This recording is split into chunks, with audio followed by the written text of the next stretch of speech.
Okay. Okay, we're start the podcast now. Yeah. Okay. Just start with the introduction and all that stuff. Hey. Okay. So this is the second Theorycrafting Roundtable podcast. We don't have a guest this time. Unfortunately, Zajef was not able to make it, and Jinx is currently busy. Yeah. So today I'm joined by Ayzel, the many titles, but currently the head of Theorycrafting at Xiangling Funeral Parlor. Sitri, the former head of Theorycrafting at Xiangling Funeral Parlor. Tenten, and then Wait, don't expose Zajef, me. Zajef, the expert theory crafter. Just Zajef. Just Zajef. It's okay. I get it. It's fine. Go ahead and introduce yourself, guys. If there's anything else. I don't think it's fine. It's whatever, honestly. That's a good enough introduction. Yeah, it's honestly whatever. Art is a very good introducer. Zajef's friend, no. If Zajef was my friend, he would have shown up. I'm just his math guy. God damn. Don't worry, we'll have a guest next week, so y'all will see someone. I won't reveal, but okay, why is the script we'll in Comic Sans, dog? Oh, do we officially have a guest next week? Is someone in here? Is someone in here actually like dyslexic or something? Alright. No, So, but it's nice to be inclusive. What's the Okay.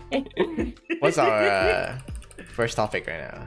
Today I think our podcast main focus today is gonna be between Hutao and Childe because they're the two current banner in the game. But if we have time, we'll most likely be talking about the current abyss as well. So, someone bring up the topic list real quick, or I have to look at it too. First topic is did you just Hutao versus Childe? Wait. Oh. Yeah, why not? Alright, Hutao versus What do you Childe. mean? This is your topic. Wait, I wrote it like last week. Okay. Alright, Hutao versus Childe. How do we do this? Do we just straight up say who's better? Alright. Yeah, go ahead. Alright. Okay, we're counter free and we'll say who's. Right? No. I don't want people to just come away from the podcast being like, oh, they all think X is better. Okay. I think we want to first break down things. Alright, sure. Yeah. So let's start with. Okay, so we can start with the Childe breakdown because he's the first banner, and then we'll do the Hutao breakdown, which is the second banner. So yeah, overall Childe impression, is he good? Is he worth the primo? We can start with that. Anyone wanna? Okay, well then go ahead and start. Yeah, I mean, Go ahead, Tenten, it's your topic. Ayzel, I can go ahead okay. first, if you want.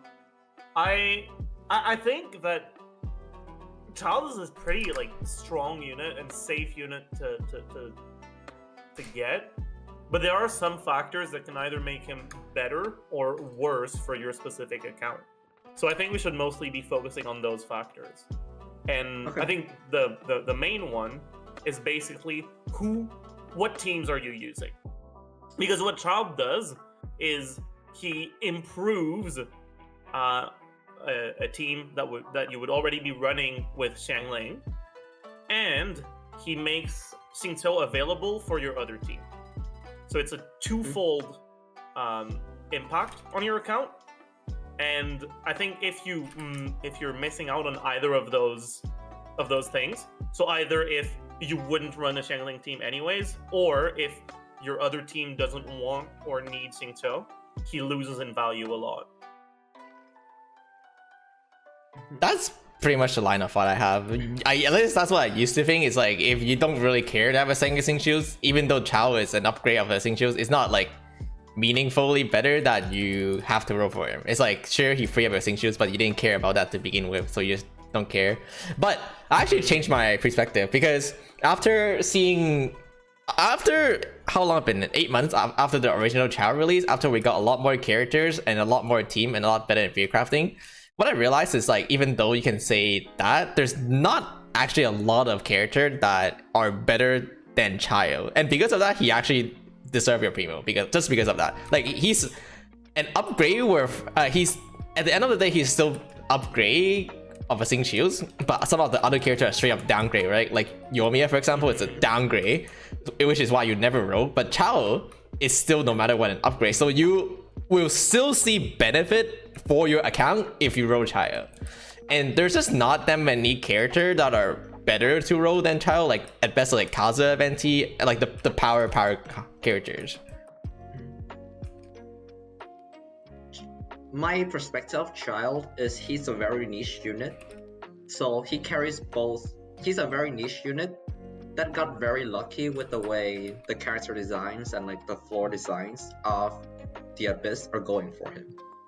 He has the best thing about a niche unit is they're very hard to power creep or have units that share the same archetype as them. So Childe has that going for him that once you roll him, as Tenten said, he's a very stable unit ever since 1.1. However, like the thing that sets Childe apart from other units that may somewhat nearly like share the same fellowship as him, like Kokomi or Xingqiu, is purely he's very lucky that his comms includes Xiangling, which to this day is still one of the best comms in the game. Like, well, the best introductory comm, I would say. If you just want a hassle-free comm that just plays well. Other than that, I would say if you roll for Childe, think about if you build a Childe comm, the other comm, what are you running? Like as Zajef said, if you have the Xingqiu, if you can free up the Xingqiu for the other comm, it's nice. But Xingqiu comms are very strong, but I wouldn't say Xingqiu comms are necessarily top 3 or even the best comms in the game. There's a lot of comms that can replace Xingqiu comms now. So think about that if you're willing to play Xingqiu on the other team. I don't necessarily agree with that. Can you like elaborate on that? I mean, do we, Ayzel and do you guys have thought about the overall Childe? Because one of our, I remember one of the topic on the list is Childe versus Xingqiu, so we can just do Childe that after. sucks. What? What? Childe sucks. That's my opinion. Childe Just sucks. kidding. Just kidding. I like Childe. I think he's fun. I'm not sure if I think that Childe can't be power creeps. I think that if you have it is possible for us to get a Hydro on-field DPS in the future who can apply as much Hydro as Childe. But I feel like in order for that to happen, miHoYo has to intentionally make that happen, just because Childe applies so much Hydro that, like, if they want to power creep Childe, they could do it. But I think it's very hard to accidentally power creep him. Yeah, but What do you mean? They did it with Kokomi. Once upon a time, I'll be honest, I specifically waited for Kokomi release. I was somewhat in my mind, I was like, could Kokomi like replace Childe? So, but no. Alright, Artesian. I'm gonna let Zajef finish. I can go after him. Yeah, so the point where I didn't agree was with Xingqiu comps not being like top comps. I think it's hard to define top comps because what comps perform the best is going to be incredibly dependent on what content you're fighting. That's fair, yeah. But Xingqiu is Xingqiu is a staple in single target comps and is pretty solid in AoE comps as well. Like he's incredibly good in any taser variation. Taser being beta official Xingqiu plus flex. He's necessary for Hutao basically. Who's like really good in single target. So he's also like pretty good. Not always the best option, but probably the best single target option for Ayaka comps.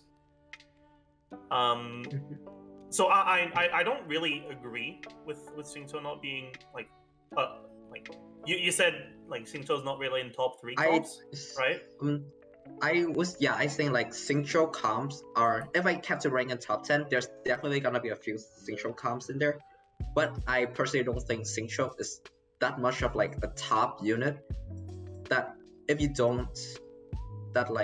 run a Childe, then you're definitely gonna have a Xingqiu for the comp, and then it's like all rainbows from there. I think there are a lot of situations where you don't actually run a Xingqiu on the other comp. That can I just agree. There's Childe, yeah. There's definitely comps that don't really want to run Xingqiu, But I think the main thing with that is most of these comps rely on multiple 5-star characters, and so it's not really gonna be a reality that's shared by that many players. Most of these comps that don't really want Xingqiu are like Morgana, which is basically Mona Venti Ganyu, right? Yep. Or I mean Xiao, which is like the only exception to that, who's like one 5-star character who doesn't particularly want Xingqiu, but realistically, if you play Xiao in single target, he doesn't hate Xingqiu at all. Ayla as well. I think that's a fair point, yeah.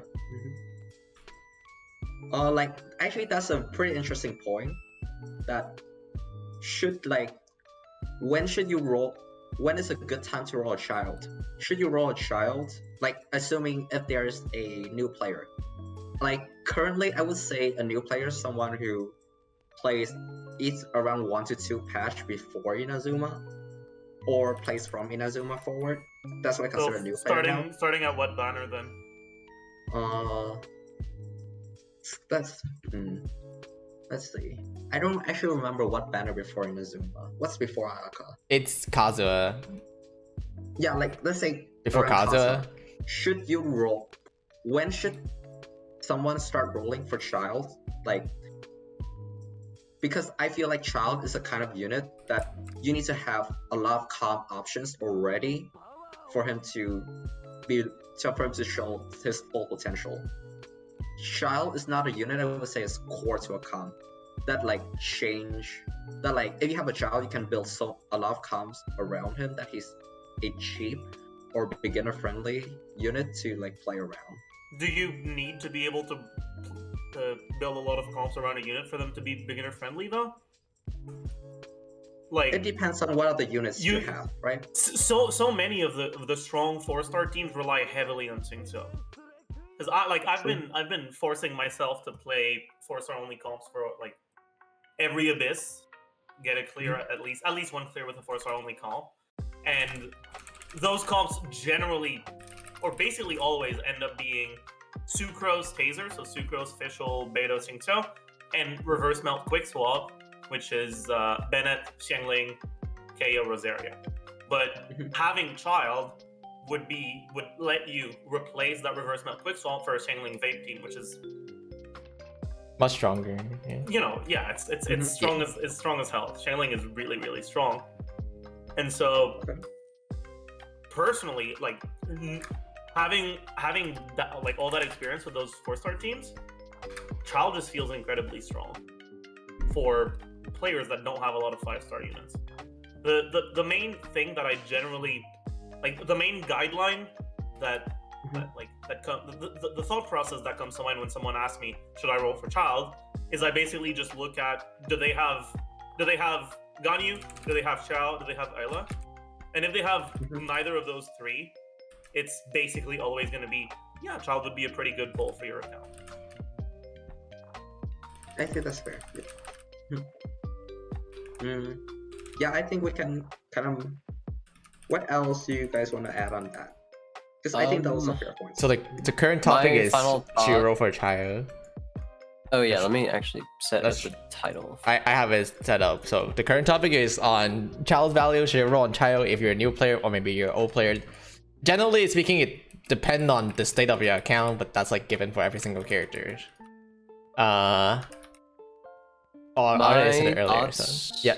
My thoughts on Child are, I mean, everything you guys said is kind of correct. I think the main value out of Child and so many units these days is that we're kind of approaching the point where, like, or we are already at the point where there are units that are straight up better than others, and there are units that will be easier for you to play and units that are easier to build.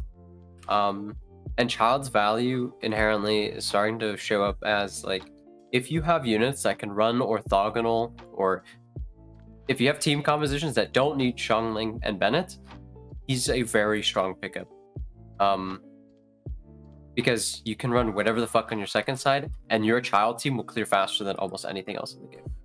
Yeah. That's about it. Like, I don't think there really is any ifs or buts here. Like, Child's comms will work almost all the time in almost any content.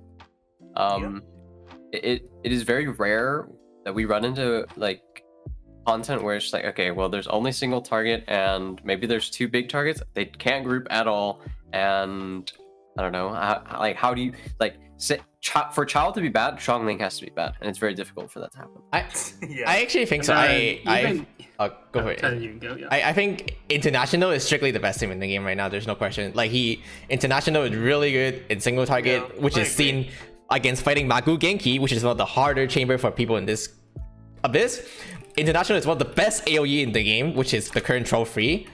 There's zero scenario where International is like not the best. You can like, say like, okay, maybe Raiden National is slightly better against single target like Magu Genki, but in general, Raiden National, or not Raiden, International is like really good against any type of content.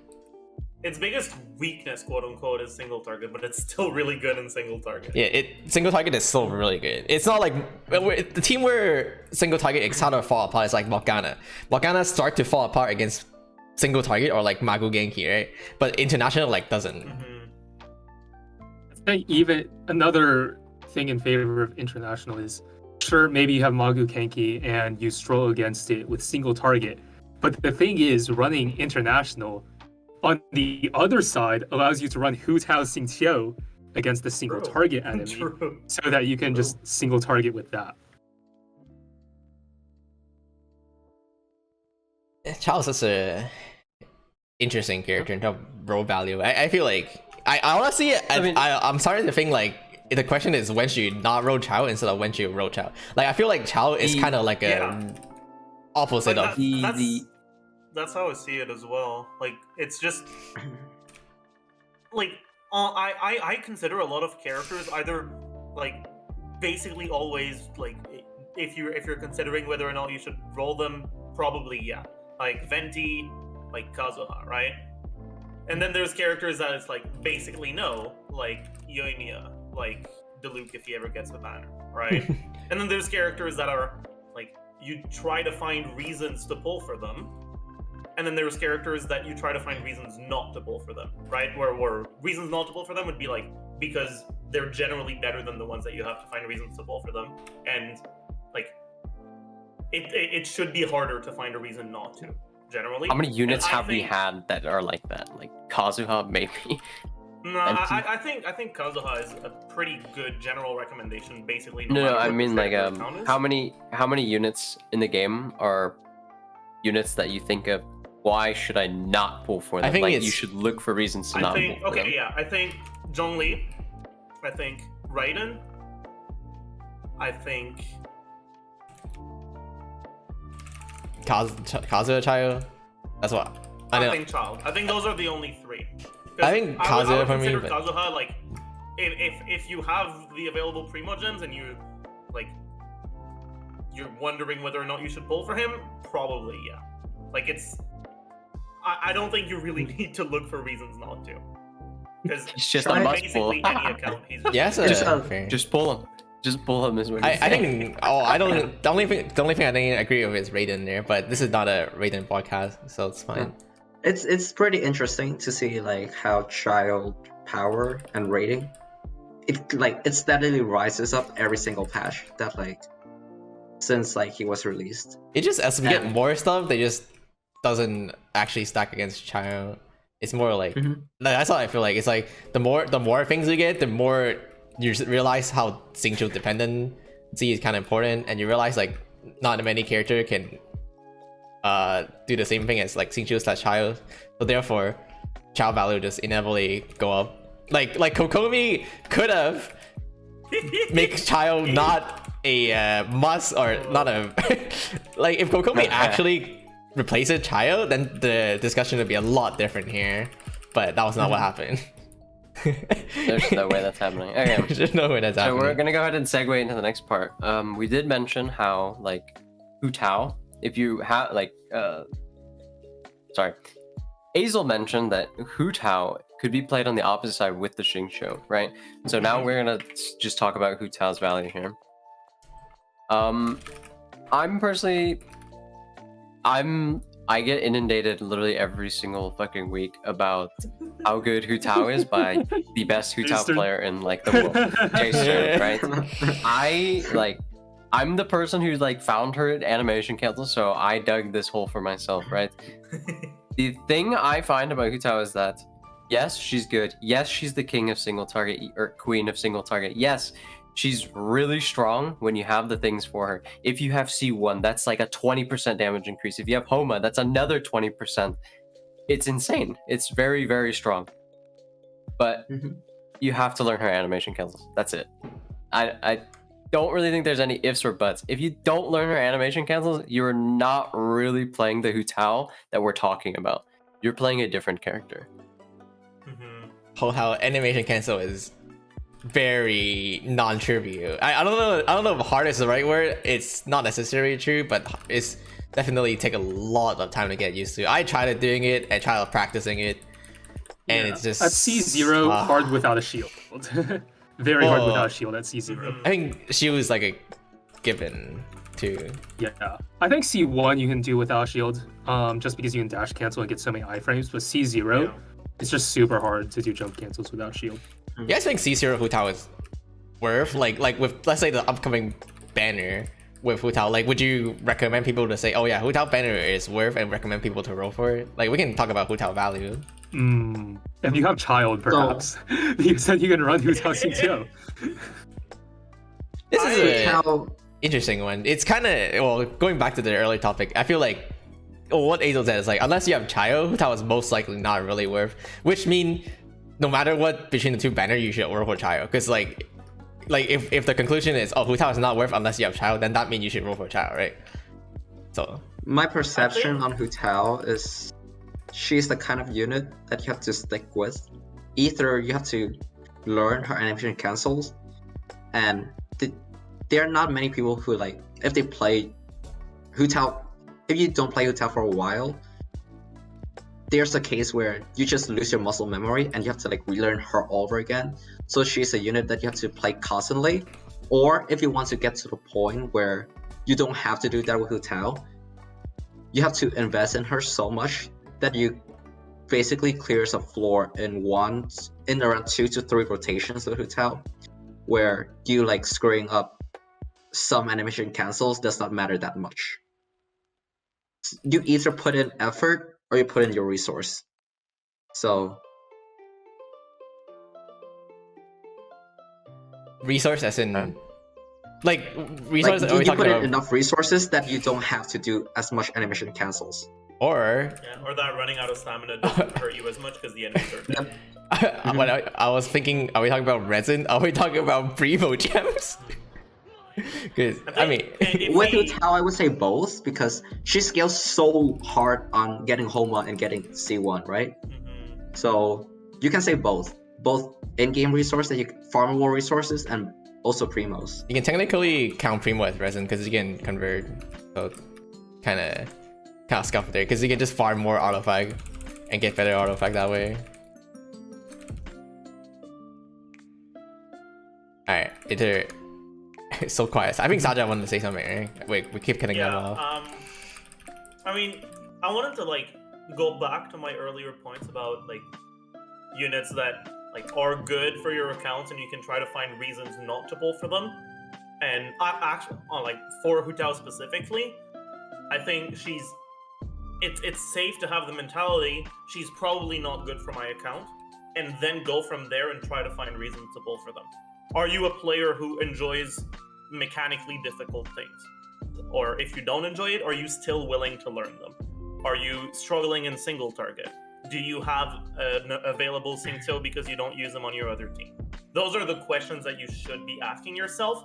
And unlike Childe, where even if the situation doesn't really favor him, he's still a decent-ish pull, and you'll still use him if you pull for him. Hutao, I don't think you generally will use or should use if you're not willing, or if your answer to those questions isn't yes, like I'm willing to do that. Especially with Xiangling, do we want to dive into the topic of Hutao versus Xiangling? Because I think that's like one of the biggest reasons why you probably don't want to roll for Hutao is because a alternative pyro DPS exists, and unless you have Childe, they I don't want to say share. I was looking for a better. They kidnap Xingqius.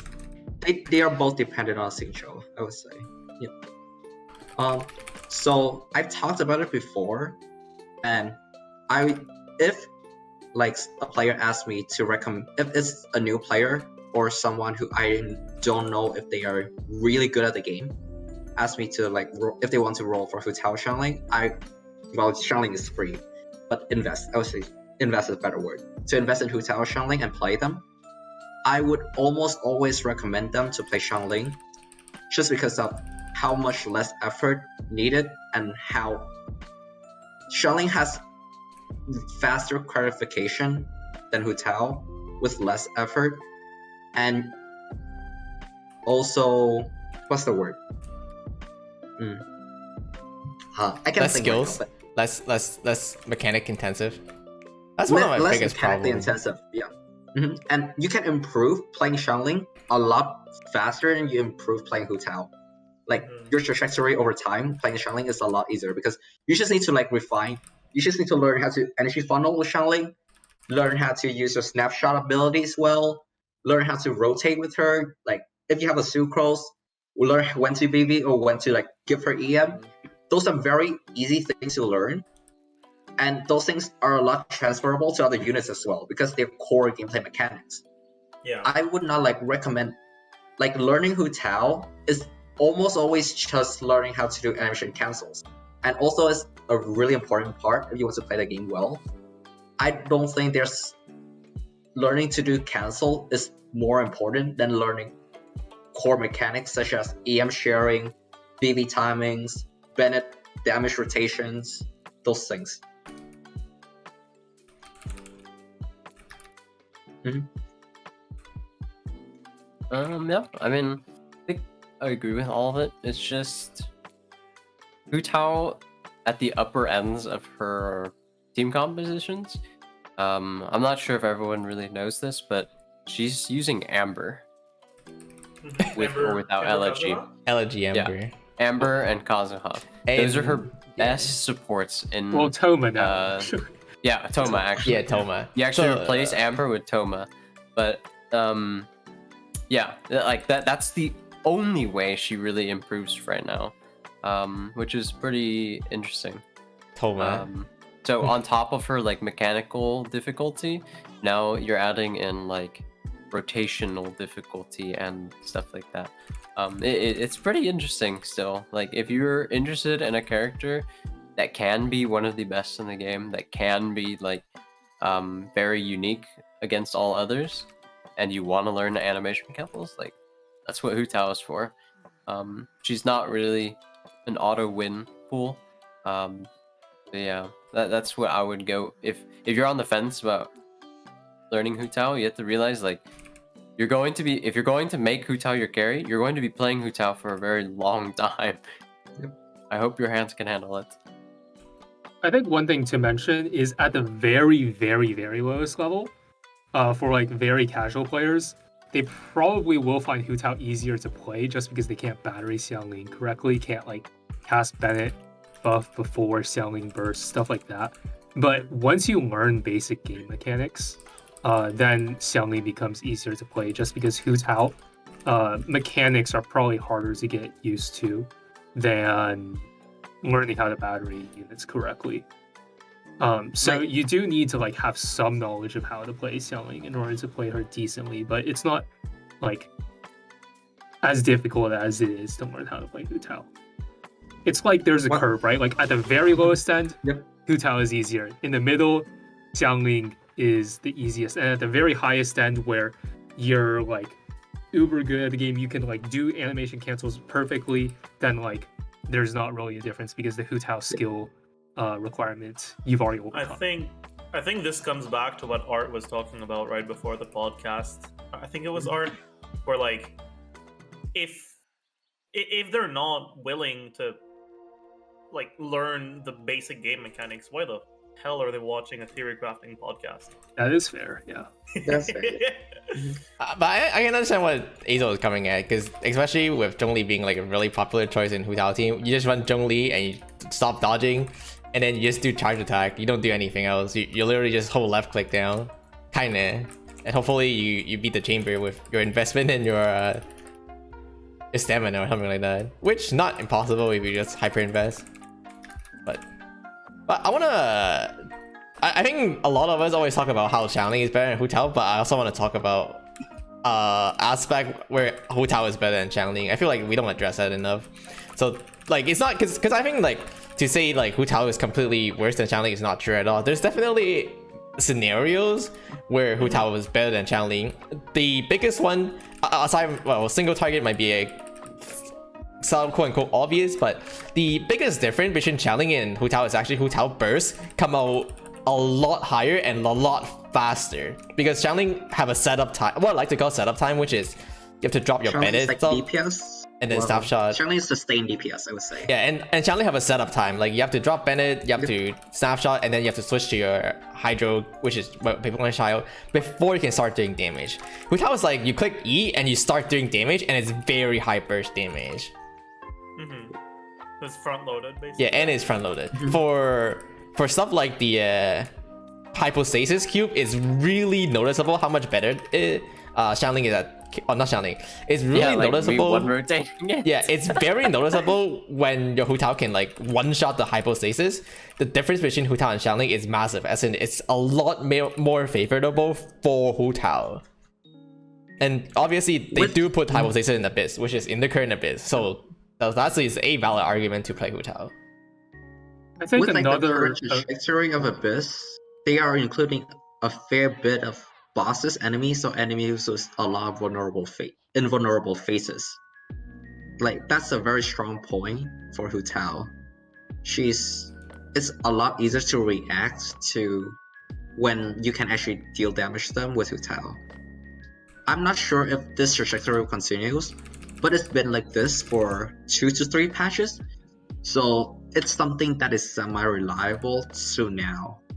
So that's something to consider. Yeah, like quickly jumping in again, like I feel like I'm trying to list all the recent enemy real quick, but like Magu Genki have 2 faces, which is slightly more favorable for Hutao, aside from the fact he's single target, simply because Xiangling long sustained damage is less favorable when you hit into his invuln. Same with whatever that mechanical array is. Like if you can time your Hutao up time during his vulnerable phase, it's gonna be way better than trying to do it with Xiangling, because Xiangling have a setup time, so you lose vulnerable timer there, and Hutao just way better at fighting those enemies than Xiangling is. I don't know what else is. If you guys can name enemies, I'm trying to I think there are 2 other things in addition to just boss and vulnerability phases that Hutao has an advantage in. First and most obviously, I think it's just she doesn't use Bennett, and that's just such a big plus, just because Bennett is so powerful. You can use Bennett on your other side, and like, yeah, you can definitely use Hutao Bennett together, but like, why increase Hutao's damage by like nothing, or like maybe slightly, or even a slight decrease in team damage, rather than boosting your other team's damage by like 50, 100%. Yep. And secondly, I think people tend to kind of overlook mobility a bit. Childe is like kind of interesting in terms of mobility. You can run around with Xiangling's burst and all that, but I was playing a bunch of international versus the Magu Kenki yesterday, and one thing that I noticed was sometimes I would like drop my Bennett burst, I would then try to get Xiangling set up, but then the Magu Kenki would like dash to the other side, and then I would have to reset up, or have to like, or like Childe's burst wouldn't hit far enough to actually reach him. But Hutao, you can just dash over and then keep on hitting things. Because like circle impact is a thing with Bennett, so that's another thing in favor of Hutao. I think another one would be how like sometimes you're just not gonna care enough to properly group the enemies. I think current 12.3 is a great example of that, where if you're not willing to learn the enemies like attack patterns and the way you can group them properly, it doesn't matter if you have AoE, because the enemies aren't going to be grouped up. And at a point like that, then Hutao could have an advantage over Xiangling. I think we That's can I think we can kind of segue into Homa versus C1 because those are the two Oh yeah, that's a largest very power spikes of Hutao. Yep. Mhm. And so my take on this is Yeah. This one It is a solved question, by the way. I This mean, is like yeah, but people ask it all the time it's anyway. mostly just for informative. Yep. So- It's mostly an informative question more than a debate.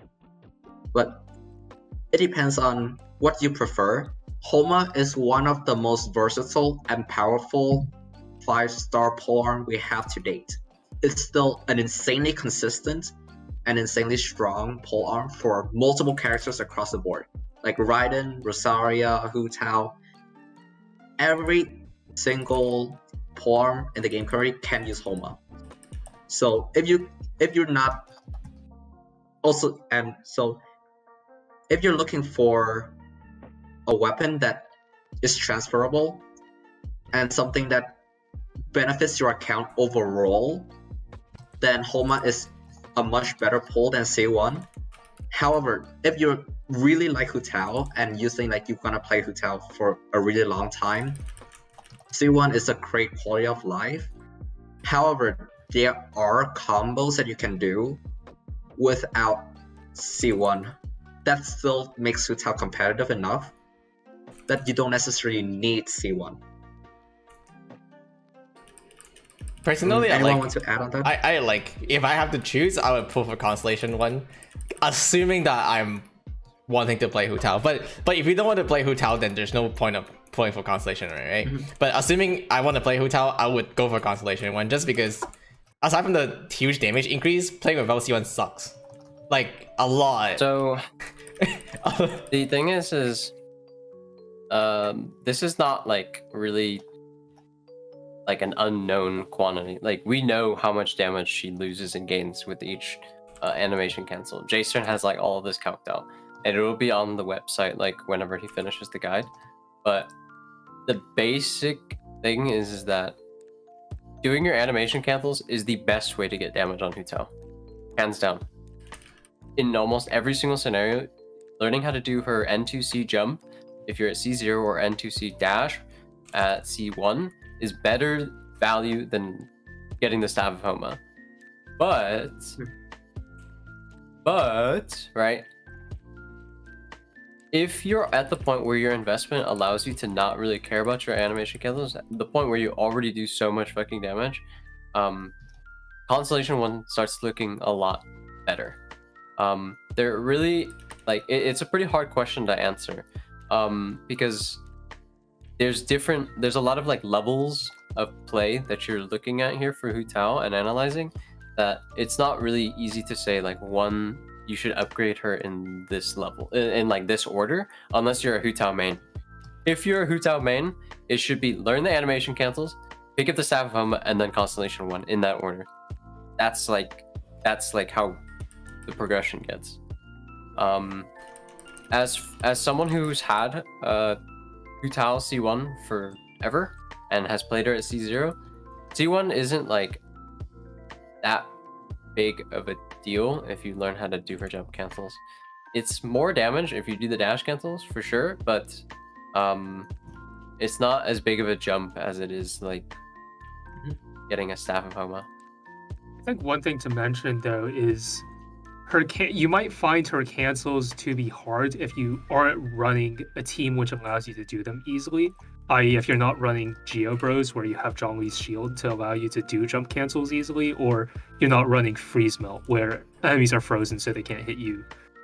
Anyways, if you're running something like Kazuha Amber C0, you might have more trouble doing jump cancels, in which case maybe C1 looks more attractive, I don't know. Either like maybe you want C1 or you just run a different team, honestly. I would recommend just running a different team, but yeah. Speaking of Homa also have lesser value now because Kha'Zix is like, it's like Homa arguably is, you can say it's better in terms of damage for like character like Xiangling or Raiden, but when you factor in energy, It's not necessarily better than Cash R5. We're talking about Homa R1, obviously, not R5 Homa versus R5 Catch. So because R5 Catch exists, the appeal of being able to put it on a character like Xiangling or Raiden become a lot less as well. Yep. I'm actually curious what they're gonna put on the. Oh, we don't even know if Homa is coming back, but presumably it is, and I'm curious what they're gonna put on the Homa banner. I feel like Yeah, I think that's like a bigger problem. they gonna even run If- Homa. Like if Homa isn't being run with like the last Homa banner with WGS and pretty The last sick Homa 4 stars, banner was it's- probably the most. The last Again, Homa yeah, banner was so weapon insane. banners are kind of designed to like fuck you in the butthole. Okay, like these things are not friendly to the average player, like ever. There's literally that's literally the only banner it has ever been like a pretty good decision to roll on the banner, and it's only when you have really strong options for everyone and where you're at the point where you need weapons for the characters that you have. Yep. Never lose the weapon 50-50 like me. Easy. Good one. I honestly think this is going off track, but I honestly think they'll bring Homa back and they'll bring a good weapon alongside, just because it's so bait. Like the Homa WGS banner was so bait that they're just gonna do it again because everyone is gonna roll. Like it's the most profitable thing to do for me, Hoyo. I think at that point it's not really bait. It's just a really good decision to roll because we haven't had like a weapon banner that you can say definitively that like roll on this thing for like a while. It's like it's almost always one like really mediocre option and an option that is either best in slot for the characters on banner then, or just Memory a of childless weapon thoughts. to cover for like a really shit best in slot weapon.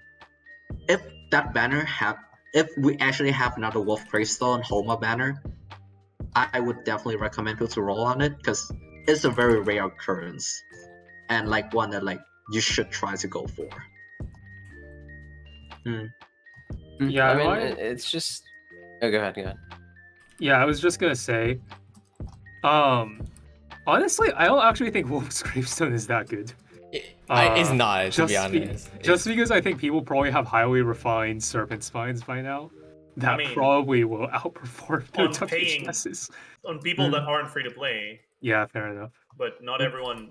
That's buys the true. If you battle don't have battle Also- pass, then yeah, that's fine. That's true. Also, it's like they're more than a lot of comms run like more than 1 to 2 polearm users or more than 1 to 2 claymore users, right? And having I don't know. Options. I wouldn't Just really having- analyze it like that. Everyone's account is just too different at this point. It's just been too long into the game. That's Can't really fair. make any Yep. assumptions like that. I mean, I don't really think there's much else to say for Homa. It's a great weapon. If the banner's cool, we'll say something about it. But otherwise, it's just a weapon. And 10 Also- minus 60. But one of my fragile resin expired. I lost 60 resin. Anyway, I was opening my inventory to look at my WGS that I don't use anymore. Like I have a WGS and I literally don't use it anymore just because there's no one I can put it on, and I have a R5 Serpent Spine. So if I ever run Claymore character, I just run this. I think Oh, yeah, WGS so- is not as good anymore. We also wanted to go over the artifact sets for Childe, right? How to Yeah, build and Childe and stuff like I that. think since we're Real talking quickly. about banner, we can talk about Polar Star, which is the new signature weapon for Childe. The Polar, or we can talk about banner and Polar Stars. Yeah, we can talk about Polar Star. I actually wrote out the Before You Wish script for that like 2 days ago, so I still need to review that. Sorry, Fluffy. No, alright, well, lay it on us. How good is it? How bad is it? All right, so Polar Star, its value is semi-dependent on what setup you use. So, for example, if you do the double VV double vape setup with Kazuo, where you E and 1C into a Bennett Q into a Kazuo Holy, blah blah blah, where you can get 3 stacks before your burst. Very good. Even if you don't do that setup though, like maybe you just do an N1 before you go into burst, it's still going to beat Thundering Pulse. So like numerically, I think yes, you can consider it a Homa tier weapon. The issue is just Homa is so good because there aren't really any other like weapons that are as good as it. For Polar Star, you have Skyward Harp and you have Thundering Pulse, which have similar stat lineups, which make it so that like Polar Star's value is massively decreased if you have one of those two. Like I would not recommend rolling at all for Polar Star if you have Harp or Thundering Pulse, which means that a lot of people probably shouldn't roll because Harp is a standard banner weapon, which means that's probably a large portion of people probably don't have it. I don't have it, but there are going to be more people who have it than other like limited 5-star weapons. Also, Memory of Dust. Yeah, Memory of Dust. Memory of Dust is, aside from the fact that it's so bad, I realize all the catalysts are pretty bad. I don't know. Just me. Like Catalyst has the same problem that I just said. It's just there's so many Witches banners now that I think a lot of people have Witches, and like Witches at high refine on Catalyst are actually competitive with 5-star weapons, or even sometimes beat them. Fuck Catalyst DPS. So- All right, let's move on. there's nothing here to say. Okay, Catalyst there hasn't been a DPS. Catalyst. There hasn't been a Catalyst DPS. Literally every Yeah, single there's- one of them is a TTDS slave. There's or no fleet. TD. That's it. what I said. There's no Catalyst Ningguang DPS. shit. Come on, bro. They're all just TTDS slave. Ningguang can run the prototype, but like that's it. Everyone It's else bad. is just bad. Just use whatever you have. Like that's the answer. Like, don't pull for Memory Dust. It blows. Polar Star, it's cool, but don't roll it if you already have Harp and Thundering Pulse. Like that's it. Yeah. We I was don't actually really need to get into thinking. more I was thinking yesterday, like, what if they made like a Millennial Series Catalyst? I was like, wait, that's just TTTS. It feels bad, man. Yep. Actually, it'd probably be worse than TTDS. It's probably be worse than TTDS. Is what I was thinking. TTDS Yeah, I mean, kind of considering what they did with the donut. It might be better because, like, at least it would have stats. You know, TTDS's only problem is that it doesn't have stats. Oh, good thing none of them do anything anyway. Yeah, but none of them do anything anyway, right? I mean, something like Elegy on Venti is like actually pretty good, like not far behind the other weapons in terms of damage. Oh yeah. And something like I Freedom meant, Sword on like, Kazuha, right? Yeah. I meant like the catalysts Yeah, don't really. I mean, like none of the Catalyst characters do anything except TTDS. I guess you can say Sucrose give EM. Okay, if Villeneuve have EM substat for Sucrose, then it could be seen, right? I mean, if Arguably. TTTS had EM No, substat? Or... like if there's a Villeneuve book.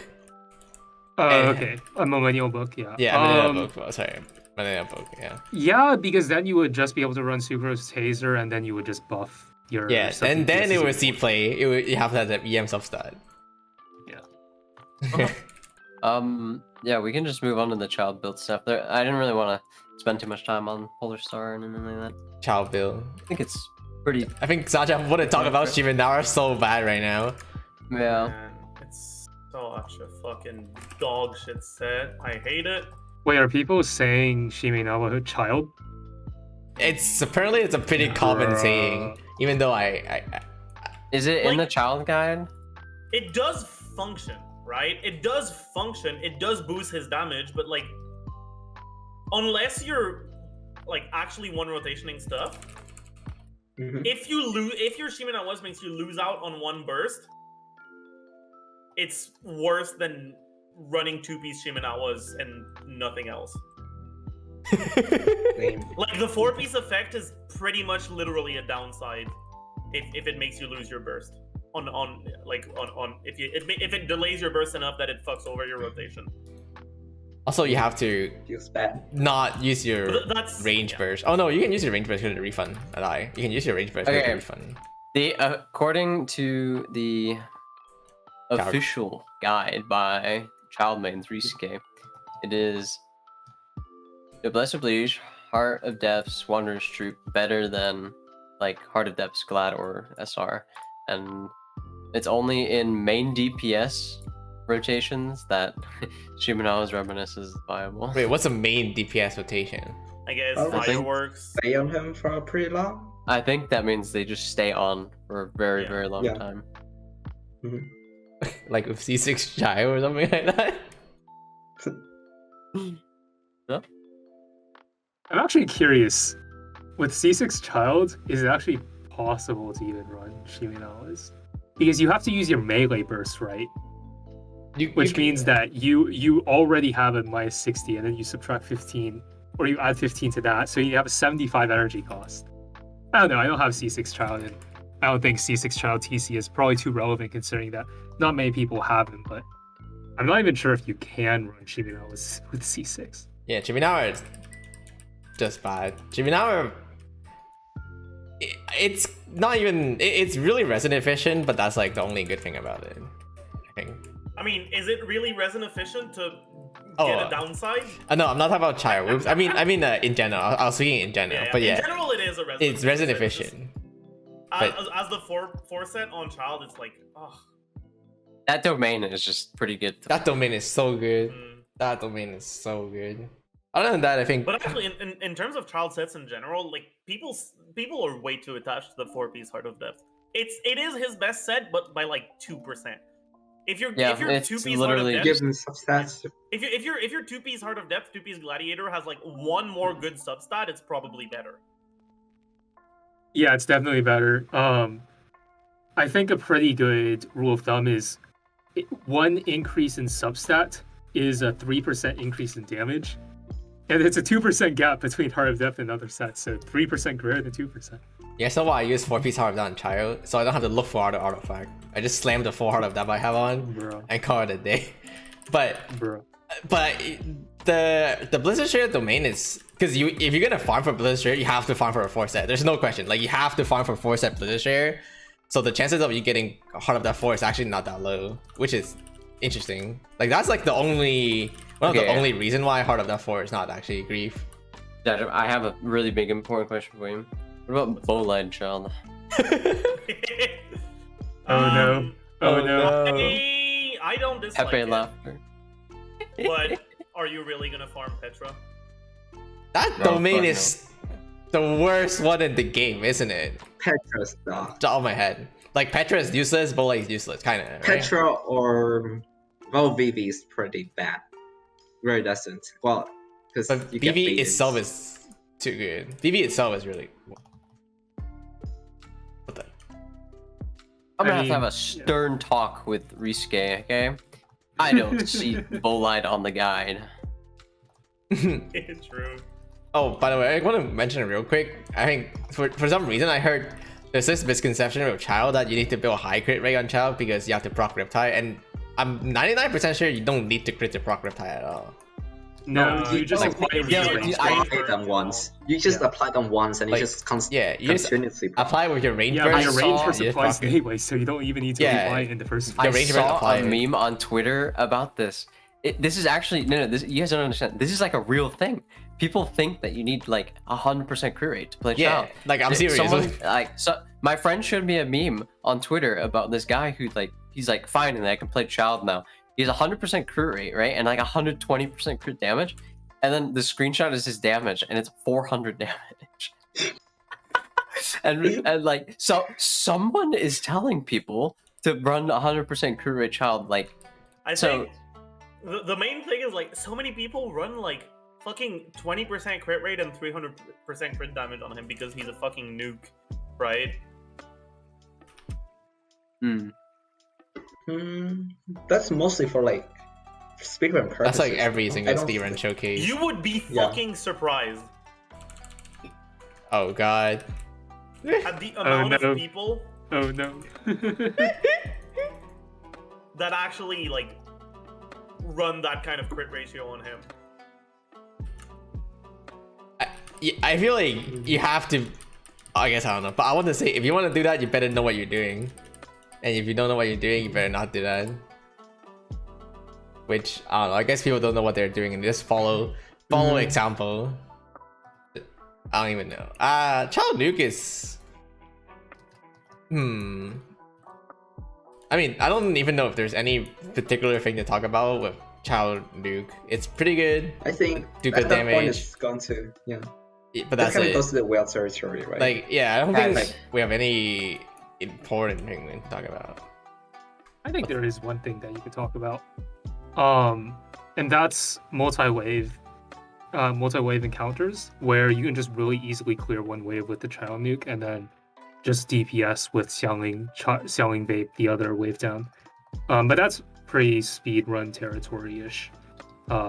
It is a pretty good use for it though. I think Tenten, I sent you a video yesterday on your stream that showed someone nuking down the second wave of 1232, or I think it was 1231, with Child Burst, and I think it is something that can be considered. Wait, I saw the thing that Art sent was this 103.5% crit rate. Right. 100% crit rate meme. Alright. I mean, to be fair, I do like unironically run that ratio on my child when I play him.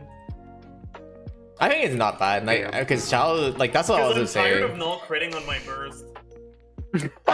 Oh, It just sucks, man. Now, have you played Eula before? Oh no. I have Okay, it's one of the 85%. real, like, I have players. 85% crit on Eula, right? And I did a long time ago. I did like a one-shot attempt on 1230. Oh, You yeah, don't. I remember cannot that. tell you how many times I missed the crit. I cannot. The I'm Eula hyperventilating. incident. 90% is the same as No, zero. by the way, Freeze Child is decent this is in case you guys. Oh, you want to talk about freeze child? Sure. Let's talk about. Well, I don't think we really went into child team calm, but Well, the guide says on paper, Freeze Child is as strong and Blizzard Stray is as strong as artifact set, assuming you're hitting a frozen enemy. It's his highest DPS set in a freeze comp. Blah blah blah. Obviously, yeah. you guys run freeze child with support Ganyu. You should. You should, yeah. I I've know done that's what I'm so saying. many You times. should. If you're running freeze child, you should run support Ganyu. But the problem is then you're running a support No, Ganyu. You don't run But, like- Freeze Child with support Ganyu. You run Ganyu with support Child at C4. That's what you do. I mean, the thing Yeah. is, like, it is actually good, It is. but in such a narrow niche that it's not worth building generally. Because basically, like, Child's Riptides are really, really good when you have a lot of enemies because they're quadratic scalings, meaning that Yep. the more enemies you have, the more damage you deal to each enemy. And Freeze is really good to keep enemies together. And Blizzard Strayer is also his like highest damaging artifact set. And those three things together mean that if you can group enemies together and freeze them together, like he can actually go pretty fucking hard. Its main weakness is that because you're reliant on being against multiple enemies, if one of the enemies die, you lose DPS. So you want all of the enemies to not die. You want all of the enemies to have the same-ish amount of max HP. That way, you can use your quadratic scaling for all of their health bar. And if one of the enemies is significantly tankier than the others, then like you're gonna kill like all the squishy enemies incredibly fast, and then your DPS is gonna tank. Which is why I remember a while ago we had a 12-3 second half with like one Pyro Agent, one Electro Titsen Mage, and one Cryo Titsen Mage, and Freeze Child was really good at that. Mhm. And right now, with the Sentinels that have relatively similar HP to Rune Hunter and Rune Guard, it is also pretty decent. It's obviously not as good as Vape Child, but you might just have a national team with Xiangling on one team, and Freeze Child can definitely cover the other side. I don't want to play support Ganyu, so I'm gonna question Baron. And I do it with Kaya generally. well, I mean, I have a Ganyu, Okay, so do we want I'm gonna- do we want to have the conversation about Genshin good bad game design? Maybe we could have we can do it next time. your friend. Maybe you have your friend come on sometime. Yeah, Ayzel was talking to me about it. About Game designer friend. are we completely done with Chao versus Hutao? If not, are we? I We think can. we're done. I think, Yeah. yeah. I think we can Unless do anyone has a any- quick conclusion, and then we wait, can how move on. about to... this? Okay, we'll talk about the Abyss real quick, and then we'll do closing thoughts on anything. I was gonna say and we then, do we can take questions. closing thought before we talk about Abyss, because then round up the topic. But I don't know. What do you guys want? That's I fine, think the we'll Abyss just- is important to talk about. Okay, we can do let's Abyss. talk about Probably Abyss. included in the Sure. podcast. Let's talk about. Cool. All right, who wants to fucking start? hate this Abyss. I fucking Alright. hate it. So, Okay, sure. Shadow's going. for those of you who don't know, I started a free-to-play account a little bit over 2 months ago, and I managed to get 36 stars in the last Abyss. In this Abyss, it took me like 2 hours of resetting to get 33 stars. It is such a huge increase in DPS check and just difficulty. It is crazy. Like it's such a massive increase. And on top of that, in the previous Abyss, at least one of the sides was significantly harder than the other side. And because of that, if you had one really invested unit, then you could get away with putting that unit on the hard side and putting a slightly weaker team on the other side. You can't do that anymore. 12-3, like, they have about as much HP, a little bit more on the second half, but like about as much on both halves. It's such a massive increase in power. Yeah. It makes me very mad. Isn't it interesting how units like are spaced and how like their AI like moves impacts like so much about the Abyss? Like maybe like the HP increase is not that high. Maybe it's maybe the HP does go up, but if they separate the enemies out into more waves or put them further away from each other, the barrier to getting a 36-star clear is so much higher. It's like I managed to figure out a few strategies to like group the enemies together, right? For the first wave of the first half, it's destroyers, the snake things, and what you want to do is you want to like go far enough from them that you can see both of them. Each of them has a 50% chance to like burrow in the ground and re-emerge near you, and if you see one of them do that, you go to the other one so that they were grouped together, and the Ruin Hunter goes to you. But it's like there's a 25% chance that they both don't do that, and then you have to reset. Then on the second wave, it's Ruin Cruisers, the triangles, and if you're close to them, there's a 50% chance that they'll do their like waves attack, and a 50% that they'll do the backstep, which brings them really far away from you. And so you gotta get lucky with that, and you can try to bait the backstep and try to put them into a wall, but it takes a long time to do that, and you have to do it with both of them. And then on 12-3's second half for the first wave, it's again Ruin Cruisers, and you have to like group them. But in order to do that, you have to force them to do their back attack, and it's RNG, and it takes a while. And then at the end, it's the Ruin Defenders, which if you have a ranged unit, they're gonna block half of your damage, and like even if you don't, again, they also have an RNG attack that brings them to you, and if they don't do it, they're not grouped. There's so many layers of RNG with the enemy attack patterns that it artificially increases the DPS check by so fucking much. Like, that's an interesting point. So, like before Inazuma, one of the statements that like I usually say is that player investment levels outscales Abyss difficulty levels. However, like now, I feel like that's not the case anymore. It Even definitely take investment. Like first, like the first Inazuma Abyss, they just spiked up enemy HP by so much that like.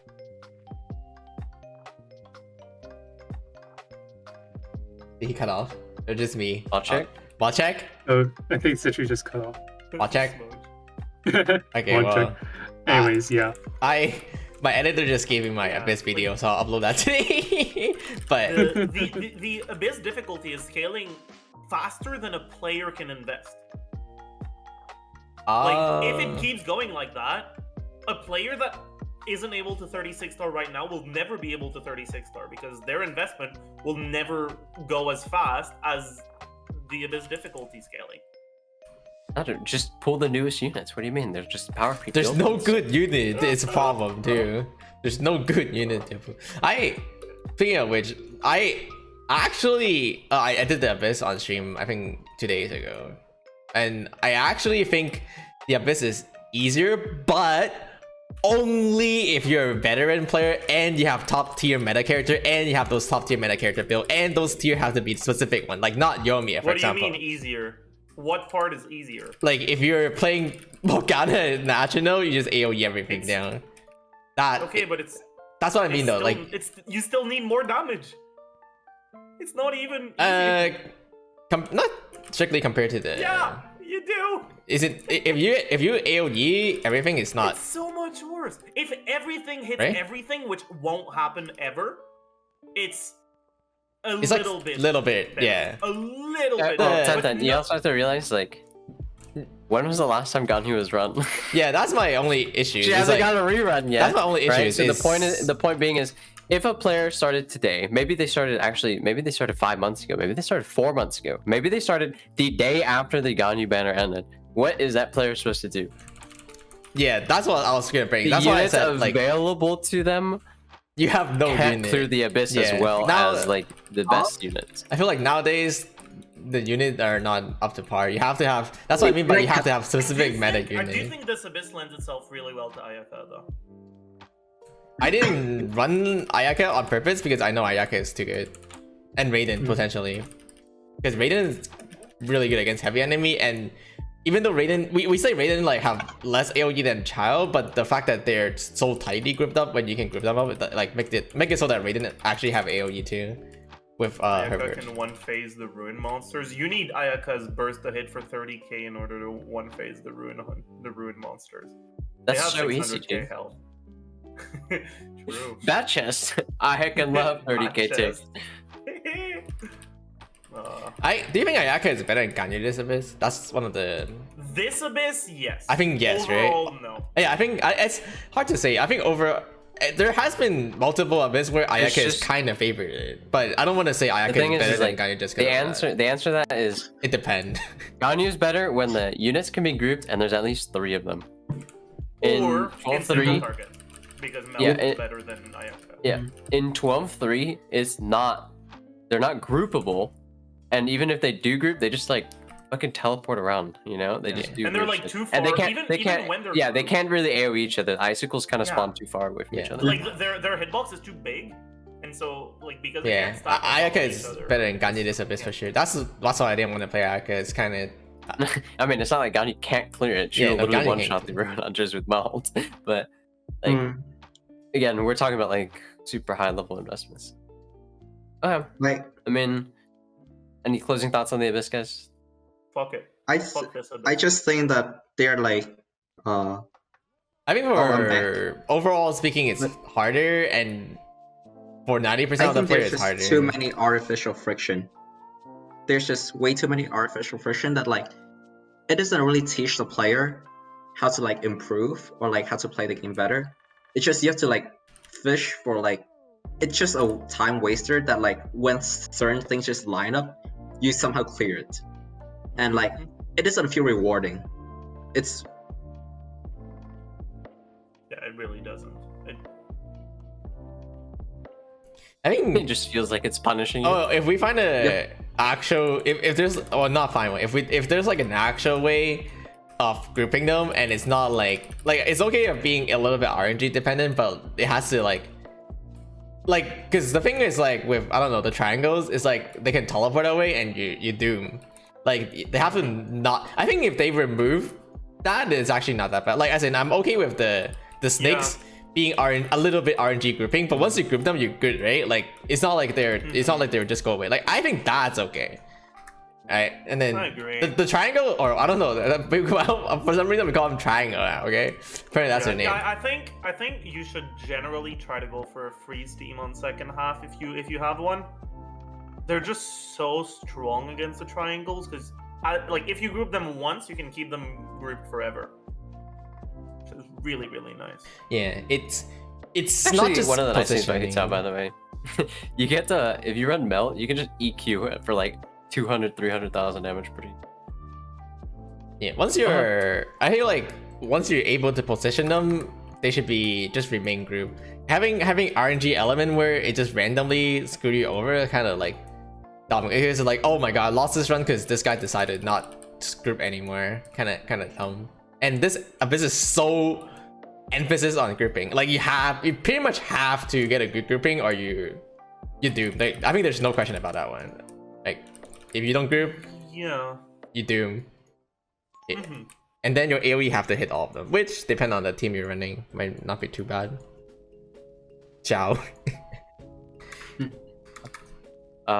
We're approaching. I think we're a little over time now. Yeah. We don't really have. No, we're still a little under time because we started a little late. But time. Yeah, that's We're like it an is hour hard. in. Yeah. Okay, we'll do our closing statements. Any closing thoughts from anybody? We'll go through one by one. You can shout yourselves out all your stuff. I'll shout you guys in the Twitch chat, send your links and stuff, and then we'll take some questions, and then you guys can leave whenever you want. Yeah. Yeah. Okay. For people who are watching the podcast, potentially, we take live question at the end of the podcast on the Kachain main Twitch, twitch.tv/Kachain mains. So, and for people who are there, you can probably ask questions, and then we will answer them. Keep it I think we want to, I don't know how you guys did last time, but I think try to keep it to more the topic of this podcast, which is either Childe Hutao or the Abyss. And if you're not watching this live, then come watch it live. Catch us next time. Probably have another one next week. Where is this going to be uploaded, by the way, for anyone who joined in the middle? I don't know. I think it's my channel because Jinx is not here. This will be on is there- Tenten's channel. Is for there anyone anyone who else joined in. is there anywhere else we're uploading this? Unless we want to make a new YouTube channel just for this, because I otherwise can just post it on mine, but I mean I don't. no, Really I can post it on. I'll just post it. Okay, It's fine. it's gonna be on Tenten's channel for anyone who joined in the middle. All right, give me a clickbait header. Pog. Childe versus Hutao, easy. Just do Theorycrafting Roundtable 2. That's literally it. That's all you have to do. Okay.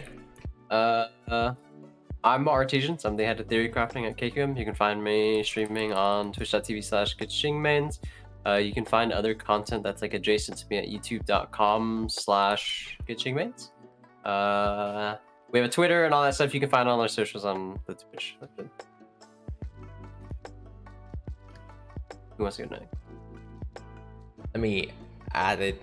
Let me add the stuff for you guys. We can go in order. Ayzel. Yeah, I don't really have anything to shout out since I don't have social media. I will say though, we do have a guest lined up for next time. It is someone who is another content creator that y'all might know, and that's all I'll say for now. Chad's about to pop off. What did you say?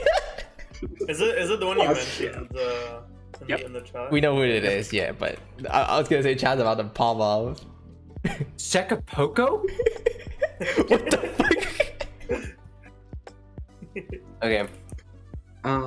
Well, for me, there's not much to say about me, but like if you guys see like my guides and stuff, just check it out. Like read it just to like and give me feedback. Other than that, nothing much. I'm not that active on social media, so. If you're watching the podcast, you should be watching on my channel now. If you're not, twitch.tv/Tenten Games. And I apparently have a Twitter, but I don't use it, so I don't care. And Zajef. I am Zajef. I am currently molding an Abyss. I hope you all have a great day. You can find me at twitch.tv/Zajef77. And I mold a lot, so if you're a person who enjoys watching other people suffer, you will probably have a good time in my stream. Alright, closing thought. Alright, we can start from, I don't know, do we just want to go? Like, anyone have any closing thought? Well, I guess I can go first. Pretty fun podcast today. Just remember, just want to add a disclaimer that even though like we like try to give like unbiased as much as possible, get as much unbiased information as possible. It's like decisions like roll for units or like roll for constellation weapons is at the end of the day your choice. So just be responsible and do what you think is best. Like we don't take responsibility for people like using way too much of their savings or anything. But yeah, we're just here to help. We are not here to tell people what to do definitively. Anyone else? Yeah. Play Morgana I and can love International. Childe. I can love I Childe. can love Childe. Wow, Hardo. I love. I cannot Hutao, yeah. believe I got C5 Chi-Chi. Oh my. Okay, that's it for me. That's it. No I more still don't have C5 child. I got Chi-Chi fucking I got the wrong child. Yeah, ha ha ha. Very funny, guys. Okay. I guess Yeah. we can end it here, huh? Yeah, we'll I have a question. be doing another podcast next week. I don't know when. We don't know when. I don't know what the topic will be on. Probably on Homa, at least, because that's. Wait, is Homa even out next week? No, It right? doesn't have to be every week, by the way. We can skip a week if there's literally nothing to talk about. Well, there's like infinite thing to talk about right now, but No? Yeah, Yeah. we'll figure something out. Don't worry. Okay, so we'll end Yeah. the recording here then, Tenten. Yeah. And then we can just do Okay. viewer questions. yeah, we're gonna take viewer questions on. Oh, I'm gonna run now, so- right.